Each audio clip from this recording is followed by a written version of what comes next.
Ito ang hardin ng panalangin.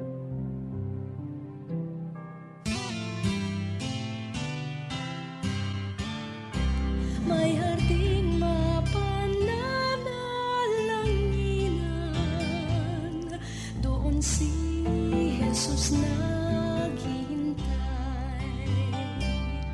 O kay inam ng panalangin ng hardin, doon kay gandang manalangin. Tayong natulog sa luklukan ng Diyos sa hardin ng pananalangin. Isang pinagpalang linggo sa ating lahat, kaagapay. Sadyang napakabilis ng araw. Purihin ang Panginoon dahil sa kabila ng maraming dumadaan at mabilis na dumadaang mga challenges sa ating buhay, nananatili siyang tapat sa kabila ng mga pagsubok. Bago po tayo magtungo sa ating pananambahan ngayong araw, kaagapay magandang tayo muna ay magsama-samang dumulog sa ating Diyos sa ating panalanginan.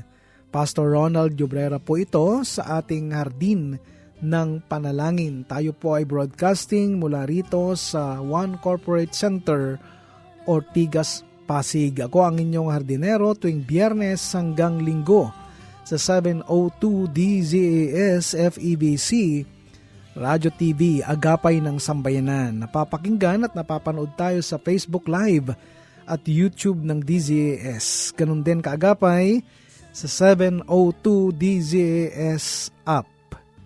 Nawa ang araw na ito ay mapuno ng pagpapala at pagkilos ng Diyos sa bawat isa sa atin. Kaagapay, simulan natin ang ating programa sa isang panalangin. Tayo pong lahat ay manalangin. Panginoon, patuloy ka namin dinadakila at pinararangalan. Karapat dapat kang itaas at luwalhatiin sa aming mga buhay.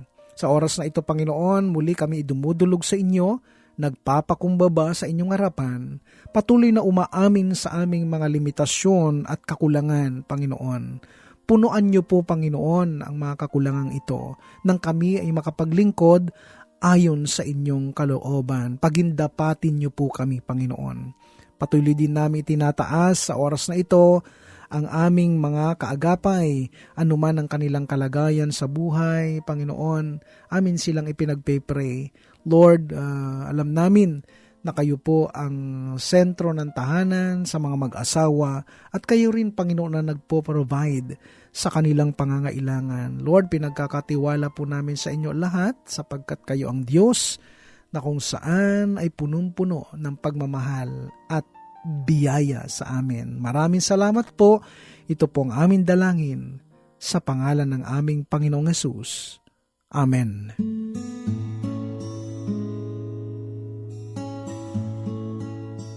Nagbabalik po ang Hardin ng Panalangin. Ako po si Pastor Ronald Llobrera, ang inyong hardinero tuwing Biyernes hanggang Linggo. Kumusta ka na, kaagapay? Kung ikaw ay may mga prayer needs or prayer request, i-comment mo na yan sa ibaba. Masaya kami dito sa Hardin ng Panalangin na ilapit yan sa ating mabuti at mapagpalang Panginoon. At kahit hindi man namin nababasang lahat, yung mga ipinapadala po ninyong prayer request, umasa po kayo, kaagapay, na ito po dadalhin namin at pagpe-pray namin sa aming mga personal prayer and devotion. At sakali naman, kaagapay, na tinugon na ni Lord ang inyong mga request mula last time, i-share na rin yan sa amin upang mapasalamatan natin ang ating Diyos at ma-encourage din ang iba na lalo pa at lagi pang magtiwala sa ating Panginoon.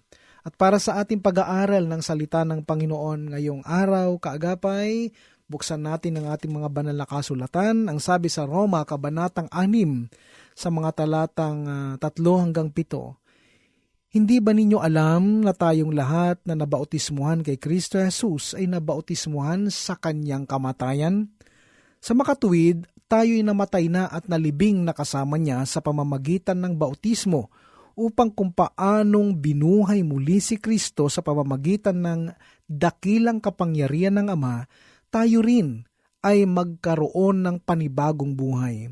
Sapagkat kung nakasama tayo ni Kristo sa isang kamatayang katulad ng kanyang kamatayan, tiyak na tayo ay makakasama rin niya sa muling pagkabuhay na katulad ng kanyang muling pagkabuhay. Alam natin na ang dati nating pagkatao ay naipako na sa krus kasama niya upang mamatay ang ating makasalanang pagkatao at ang hindi na tayo maalipin pa ng kasalanan. Sapagkat ang namatay na ay pinalaya mula sa kapangyarihan ng kasalanan. Amen. Kagapay, ikaw at ako, nung tinanggap natin ang Panginoong Hesus, kinilala natin ang kanyang kamatayan sa krus. Hindi na tayo kailangan pang ipako sa krus, subalit tayo ay naging kaisa niya sa kamatayan mula nang tanggapin natin siya bilang Panginoon at tagapagligtas. May kapangyarihan ang kamatayan ng Panginoong Hesus. Ang bisa ng kamatayan na kung saan nagpapatuloy na may ginagawa sa bawat tao. Nangangahulugang maging sa ngayon, ang kamatayan na iyon ay kasalukuyang nagtatrabaho sa atin. Kaagapay, hindi ka lang tumanggap at pagkatapos ay namatay ka ng kasama ni Kristo, subalit wala ka namang kamalay-malay kung ano nga ba ang kahulugan ng kamatayang ito. Yan ang dahilan kung bakit kapag dumaan na ang proseso ng kamatayan, tayo ay tumatakbo dahil na rin sa kakulangan ng kaalaman. Lalo na kapag inaalis at binabakbak na sa mga samot-saring pag-uugaling nandyan at minana pa mula sa mga nakaraang mga tao o mga ninuno. Ganon ang kamatayan na tinutukoy dito. Ito ay ang kamatayang bunga ng pagtanggap natin kay Jesus. Kamatayan ng dati nating pagkatao. Kamatayan ng makasalanang pagkatao. Nakiisa tayo sa kamatayan kay Kristo. At ito ang kasalukuyang gumagawa at nagtatrabaho sa atin ngayon, kaagapay. Maging si Pablo ay binanggit ito. Kamatayan ang gumagawa sa akin. Buhay naman ang inyong inaani. Sa kamatayang ito ay nararanasan at lumalabas ang buhay ni Kristo. Nakikita ito sa halimbawa at sa buhay na mayroon ang isang Kristiyanong namatay kasama si Kristo. Marahil sa aming mga mangangaral din ay ganito, kamatayan ang sumasa amin sa pangangaral namin, ngunit buhay naman ang natatanggap ng mga nakakapakinig nito. Ito ang kaibahan ng kamatayan sa kalayaan. Hindi nangangahulugang nakaranas ka na ng kamatayan ay hindi ka na malaya. Ikaw ay malaya pa rin. Dumaan ka man sa proseso ng kamatayan, ibig sabihin, namamatay na yung dati mong pagkatao, namamatay na yung makasalanang pagkatao. Pamamaraan lamang ito ng Diyos upang kunin ang iyong atensyon at upang ikaw ay mamatay sa sarili at sa laman. Dahil kung minsan may mga bagay tayong ninanais, ngunit ito na may hindi naisin ng Diyos para sa atin. Maraming bagay na gusto natin na hindi nakabase sa kalooban at ninanais ng Diyos at tiyak na hindi makabubuti ito sa atin. Kaya ang sabi ng banal na kasulatan, di ba? Trust in the Lord with all your heart and lean not on your own understanding. In all your ways acknowledge Him and He will surely direct your path. Nang ikaw ay tumanggap sa Panginoon, kaagapay, alam mo ba kung ano ang iyong tinanggap? Hindi lang kaligtasan ang iyong tinanggap, kundi kamatayan din na nagdudulot ng pagbabago. Ito ay kasama sa kasunduang iyong tinanggap mula nang tanggapin mo ang Panginoong Hesus. Kaagapay, nawa ay matanggap natin ito. Kalakip ng pagtanggap sa Panginoong Hesus ay ang kamatayang kasama niya. Ito ay higit doon sa panibagong kultura sa harap ng pakiramdam na nararanasan mo sa bagong kaibigan na meron ka ngayon. Hindi mo pwedeng sabihin na nakaranas ka ng kamatayan ng walang pagbabago at hindi ka nagbabago. Kapag ang tao ay namatay na, anumang parasites na nasa katawan niya at nakadikit ay mawawala din. Ibig sabihin, wala na ang lumang kalikasan na nakadikit sa iyong kaluluwa kung ikaw nga ay tunay na namatay na kasama ni Kristo. Sabi sa Roma, Kabanatang 8, sa mga talatang 12 hanggang 14, mga kapatid, wala tayong pananagutang sundin ang mga hilig ng laman upang mamuhay ayon sa katawang makalaman, sapagkat mamamatay kayo kung namumuhay kayo ayon sa katawang makalaman. Ngunit kung pinapatay ninyo sa pamamagitan ng Espiritu ang mga gawa ng katawang makalaman, mabubuhay kayo. Ang lahat ng pinapatnubayan ng Espiritu ng Diyos ay mga anak ng Diyos. Amen. Sa Diyos ang papuri.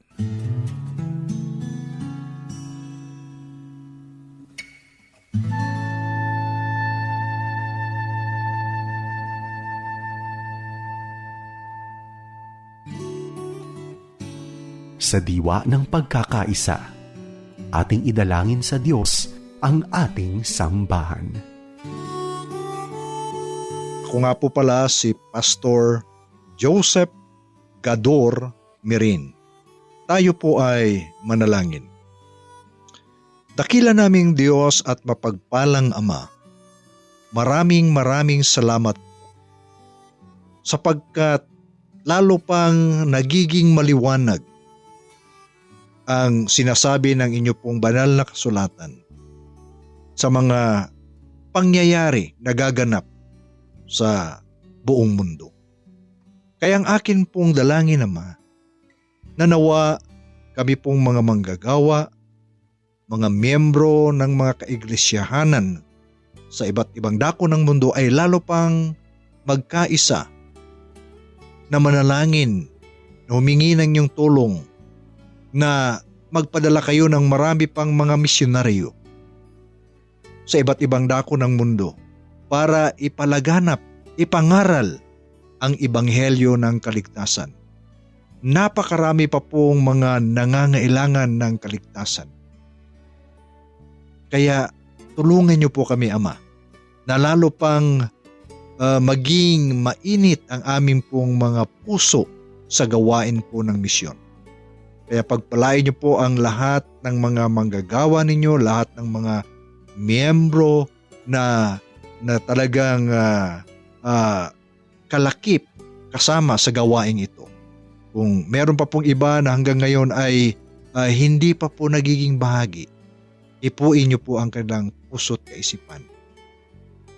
Upang sa ganon ay masunod namin ang inyo pong ipinag-uutos sa amin. Panginoon, ito pong lahat ay akin pong hiniling at dinadalangin sa matamis na pangalan lamang ng aming Panginoon at Tagapagligtas na si Kristo Jesus. Amen at Amen. Sa sandaling ito, kaagapay, simulan naman nating dumulog sa Diyos tungkol sa mga panalangin kahilingan na ipinadala ng bawat kaagapay at kapatid natin.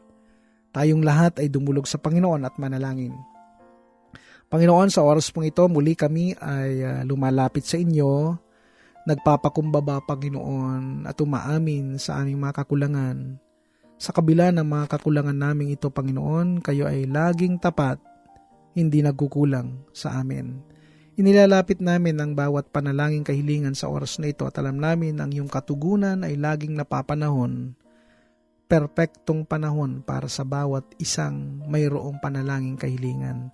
Ang aming dalangin po, Panginoon, sa aming kapatid na si Lagrimas del Mundo, Panginoon, ay protection, safety and guidance para sa kanyang anak, si Captain Noel del Mundo, at yung kanyang mga crew members na nasa barko sa mga oras pong ito, Panginoon. Ingatan niyo po ang aming mga kapatid na ito.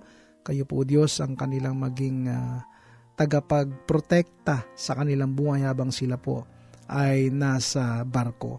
Panginoon, amin din nilalapit si Tess Reyes. Panginoon, Lord, kagalingan po para sa kanyang kapatid, Panginoon, at kalakasan na rin at provision sa bawat medical expenses nila, Panginoon. Amin din po inilalapit sa panalangin si Gonzalo Tejada, Panginoon. Siya po ngayon ay 80 years old na. Amin dalangin ay complete healing at kaayusan ng result ng blood chem niya, Panginoon. Walang imposible sa inyo, O Diyos. Patuloy din namin nilalapit si Helen Estremera, Panginoon. Healing po sa kanyang anak na may sakit sa ovary. Sa mga oras pong ito, kayo po ang magpadala ng kagalingan, Panginoon. Extend your hands upon her, Lord. At alam namin na wala pong imposible sa inyo. Nagtitiwala po kami sa inyo, Panginoon. Amin din nilalapit sa oras na ito, Panginoon, si Joselito Rigor. Ang aming panalangin ay peace at joy sa puso ng kanyang anak na si Ben, Panginoon. Good health sa kanyang buong pamilya. Patuloy din namin nilalapit si Rina Murillo, Panginoon. Healing from frozen shoulder at knee pain. Healing din sa anak niyang may PCOS, Panginoon. Lord, walang mahirap sa inyo. Patuloy din namin dinadalangin si Teodora Codilia, Panginoon, na matunaw na po ang abdominal mass, Panginoon, at kayo po magbigay sa kanya ng physical strength, Lord. Pinagpipray din namin, Panginoon, si Grace Peha, Panginoon, protection and provision para sa kanyang pamilya at guidance din sa kanilang spiritual life, Panginoon. Amin dalangin kay Sister Virgie Galvez ang fast recovery sa tumor operation na gagawin po sa kanya. Lord, kayo po ang magbigay sa kanya ng kalakasan at ang mga doktor, Panginoon, kayo po ang mag-guide sa kanila upang matagumpay na maisagawa ang operation na ito, Panginoon. Lord, ganun din si Baby Andriano, Panginoon. Ang aming panalangin para sa kanya ay protection, provision, and spiritual strength, Lord. Lord, walang imposible sa inyo. Patuloy namin nilalapit sa inyo itong aming mga kapatid na mayroon pong mga pinagdadaanan. Si Sister Marites Ortega Agahan, Panginoon, ang kanyang panalangin ay para sa kanyang kapatid na si Dali Ortega na nandyan po ngayon sa Arizona. Panginoon, kayo po ang magbigay sa kanya ng kagalingan sa kanyang sakit na lymphoma, Panginoon. Lord, walang mahirap sa inyo. Pinagkakatiwala po namin sa inyo ang lahat. Pinagpipray din namin, Panginoon, sa oras na ito, si Sister Abby Dailo, Panginoon. Lord, ang aming panalangin para sa kanya ay magandang kalusugan, protection sa kanyang buong pamilya at doon sa kanyang business, Panginoon, yung kanyang mga apartments na pinauupahan. Kayo po, Panginoon, ang mag-bless, Panginoon, ng mga tao na maayos ang puso, Panginoon, lalo na po yung mangungupahan sa kanyang apartment. Lord, pinagpe-pray din namin si Sister Maria Cristina Aquino. Ingatan niyo siya, Panginoon, at kayo po, Diyos, ang maging kalakasan niya sa lahat ng pagkakataon at ang kanyang buong pamilya, ang Aquino family. Patuloy din namin nilalapit, Panginoon, Sister Gladys May Manhares Alfino, Panginoon, na anak po ni Nanay Telma Manhares. Panginoon, ang kanilang panalangin ay sa inyong kalooban. Panginoon, magkaroon na po sila ng baby, Panginoon. At alam namin na kayo po ang magkakaloob, Panginoon, nito. Lord, pinagpe-pray din namin, Panginoon, si Nanay Biring Marquez at si Pastor Pablo Marquez. Sa mga lingkod niyong ito, Panginoon, noon pa, talagang ang kanilang paglilingkod ay hindi matatawaran. Kaya naman, igawad niyo sa kanila ang inyong mayamang biyaya, kagalingan sa kanilang karamdaman, lalo na po kay Pastor Pablo Marquez, Panginoon. Lord, at alam namin na walang imposible sa inyo. Palakasin niyo po ang aming kamanggagawang ito sa pangalan ng aming Panginoong Hesus. Pinagpipray din namin, Sister Leia Marquez, anuman ang kanyang pinagkakabalan na napuhay, lagi siyang bigyan ng kalakasan, ng isip, Panginoon. At kayo, Diyos, ang maging sentro ng kanyang buhay. Ganun din, pinagpipray din namin sa oras na ito, Sister Christine Gallego, Panginoon. Maraming salamat sa patuloy niyang pagtitiwala sa inyo, Panginoon. Huwag niyo po siyang pabayaan. At Sister Julieta Marquez, Panginoon. I-bless niyo po Sister Julieta Marquez at ang kanyang buong pamilya. Pinagpapasalamat ko rin ang buhay ng aming kapatid na si Brother Leo Abisamis, Panginoon, ng Texas, USA. Panginoon, pagpalain niyo siya, ingatan niyo siya sa kanyang pagtatrabaho at sa kanyang muling pagbakasyon ay naranasan niya yung kapahingahan, Panginoon. At ngayon, nandyan ulit siya sa Texas, USA. Ang pag-iingat ninyo, physical strength, Lord, ang patuloy namin dalangin at iprotektahan niyo po siya sa anumang gawa ng dyablo sa pangalan ni Jesus. Maraming salamat din, Panginoon, sa aming kapatid, si Nanay Nora Cancela, Panginoon pagpalain niyo po si Sister Nora Cancela, anuman ang kanyang situation, i-bless niyo siyang lagi, Panginoon. Ganon din pinagpe-pray namin, Sister Lilian Guerrero, Panginoon. Pagpalain niyo po ang buong Guerrero family. Ganon din kay Corazon Holandes, i-bless niyo po ang buong Holandes family. Kayo po mag-provide ng kanilang pangangailangan at hayaan niyo, Panginoon, na sila laging nagtitiwala sa inyo. Patuloy ko pinagpe-pray si Mami Auring Sumulong, Panginoon. Maraming salamat sa kanyang buhay. I-bless niyo siya, i-bless niyo po yung mga business niya at ang kanyang buong pamilya, Panginoon. Lord, sa oras na ito kami po ipatuloy na dumudulog doon sa mga kababayan namin na naapektuhan ng kamakailan lang na lindol, Panginoon, na nangyari po dyan sa Mindanao area. Panginoon, Lord, napakahirap yung mga ganitong situation na nagdadaan sa mga kalamidad. Ang dalangin namin na sila po yung makasurvive sa lalong madaling panahon, lalo na po yung mga nawalan ng bahay, nawalan ng hanap buhay, Panginoon. Lord, mahabag po kayo, Panginoon, sa kanila, O Diyos. At alam namin na Ikaw naman yung talagang malalapitan ng lahat kahit sa anumang oras, Panginoon. Maraming salamat po. I-bless niyo po ang aming mga kababayan na patuloy niyong ginagamit na tumulong, magbigay ng ayuda o lalo na po ang aming government, Lord, ang aming bawat LGUs, Lord, na kung saan ay maabot yung mga tao na naapektuhan talaga ng kalamidad, ng lindol, Panginoon. Ipinagkakatiwala namin sa iyo lahat, Panginoon, lalo na po ang sitwasyong ito ng kalamidad sa Mindanao area. Lord, maraming salamat po dahil patuloy nyo kaming pinapalakas, binibigyan ng pag-asa sa kabila ng mga challenges na pinagdadaanan namin, iba't ibang suliranin, at maging ng aming bansa, Panginoon. Ayan, patuloy namin nilalapit sa inyo sa liderato ng aming bansa, Panginoon. Lord, manguna po kayo. Ang daming mga bad news kami naririnig, Panginoon, kaliwat kanan, lalo na po sa mga post social media, Panginoon. Lord, napapanood namin ito, nasasaktan kami, Panginoon. Ngunit alam namin na kapag kami nag-focus sa inyo, humingi ng habag sa inyo, Panginoon, di nyo po kami bibiguin. Pinagkakatiwala po namin sa inyo lahat, O Diyos, dahil kayo ay makapangyarihan. Walang imposible sa inyo. Ito pong aming dalangin sa pangalan ni Jesus. Amen. Amen.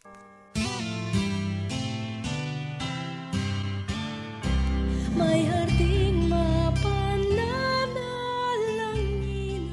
Mga kagapay, magkarinigan muli tayo mula Biyernes hanggang Linggo sa radyo, online at dito sa Channel 185 sa Signal. Ito'y sa pakikipagtulungan ng GCTV. Para sa programang Hardin ng Panalangin, ako po si Pastor Ronald Llobrera na nagpapaalalang ang Kristiyanong namumuhay ng tapat ay sapat sa lahat ng bagay. Magtapat tayo sa Diyos at ang Diyos ay hindi magkukulang. Pagpalain ka ng Panginoong Hesus.